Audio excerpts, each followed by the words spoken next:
Assalamu alaikum. Today we are going to solve this problem number 2.11, where we have to use the Gauss's law to find the electric field inside and outside a spherical shell of radius r, which carries a uniform surface charge density. So let's draw a spherical shell.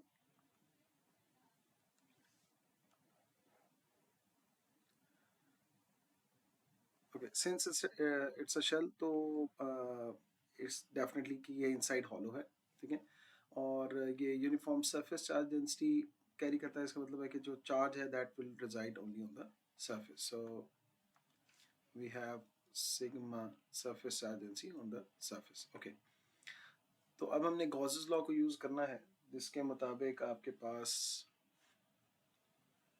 अगर कोई close surface है तो वहां पर आप जो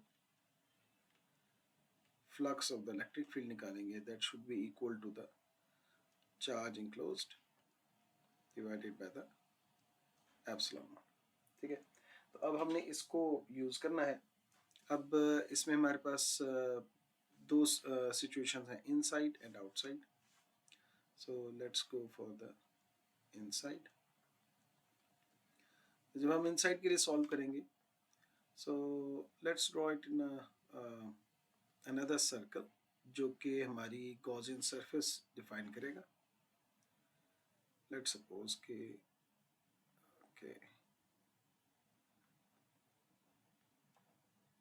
let's suppose कि मैंने एक गॉसियन सरफेस इनसाइड इसके बना दी. ठीक है, ये हमारे पास सरफेस 1 है जो कि हमने गॉसियन इनसाइड ड्रॉ की. तो इसके लिए आप देख सकते हैं कि चार्ज तो सारा सरफेस पे है, यहाँ पर तो जो चार्ज है कोई भी इंक्लोज नहीं हुआ. तो हमारे पास जो सिचुएशन आएगी वो ये है कि आपके पास for inside Q enclosed equal 0. तो अगर ये 0 है तो फिर आपके पास जो इलेक्ट्रिक फील्ड है वो भी हमारे पास 0 आ जाएगी. फॉर आउटसाइड अब हम इसको देखते हैं कि आउटसाइड के लिए जब हम इसको सॉल्व करेंगे तो फिर हम क्या करना है. So for outside I will draw another Gaussian surface जो कि फिर इंक्लोज करेगी इस तमाम जो हमारे पास स्फीयर है, स्फेरिकल शेल है, उसको. लेट्स सपोज कि मैंने ऐसे ये स्फेरिकल एक सरफेस ड्रॉ की आउटसाइड. अब जो हमारे पास सिचुएशन है उसमें अब मैं इस इंटीग्रल को सॉल्व करता हूँ कि लेट्स सपोज कि जो मैंने ड्रॉ की है सरफेस उसका रेडियस जो है वो from this centre let's suppose कि ये r है. ठीक है, तो अब ये मैंने इसके ऊपर ये इक्वेशन जो है वो अप्लाई करनी है. So we are assuming Gauss's law को हम उम्मन यूज करते हैं सिमेट्रिकल केसेस में. सिमेट्रिकल केसेस का मतलब आप समझ सकते हैं कि जहाँ पर आपके पास सिमेट्री एग्जिस्ट करती है कि जैसे स्फीयर है वो एक सिमेट्रिकल केस है. एक जिस तरह आप फुटबॉल को आप देखते हैं कि ये एक सिमेट्रिकल ऑब्जेक्ट है. तो यहाँ पर हम जो है कंसिडर करते हैं कि ये जो इलेक्ट्रिक फील्ड है ये जैसी यहाँ पर है वैसी यहाँ पर होगी, यानी कि पूरी सरफेस के ऊपर इलेक्ट्रिक फील्ड जो है वो चेंज नहीं होगी. So we take electric field out of this integral. तो यहाँ से ये इलेक्ट्रिक फील्ड बाहर आ गया, ये आपके पास आ जाता है dA, integral of dA. And again कि यहाँ पर हम एक और चीज़ आपको बताता चलूँ कि इस सरफेस के ऊपर हम एक एरिया एलिमेंट कंसिडर करेंगे जिसका जो एरिया वेक्टर होगा dA स्मॉल वेक्टर एलिमेंट वो आउटवर्ड नॉर्मल होगा.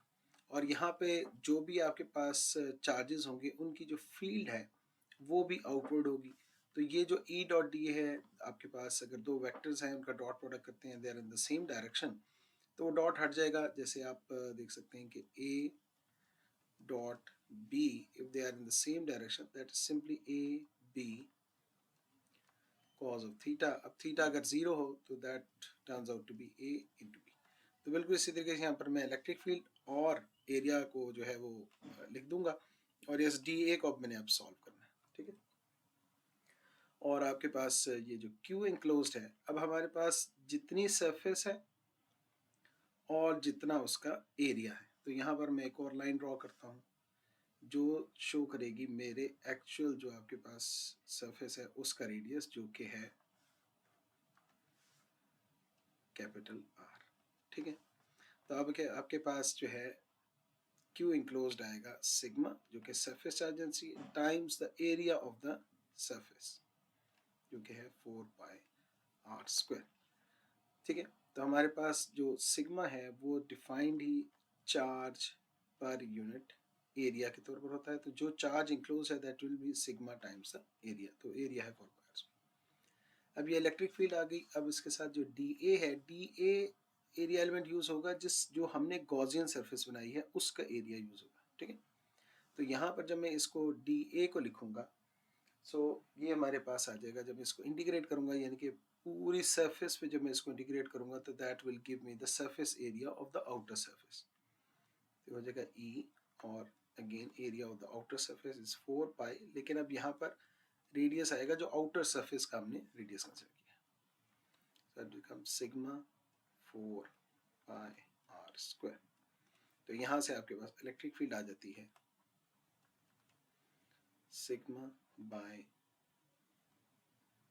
r² and r²। तो ये हमारे पास जो है इलेक्ट्रिक फील्ड का मैग्नीट्यूड। अगर आप इसको डायरेक्शन में देखना चाहते हैं तो ये इलेक्ट्रिक फील्ड डायरेक्शन, और ये r यूनिट वेक्टर। ये हमारे पास रिजल्ट है इस प्रॉब्लम का।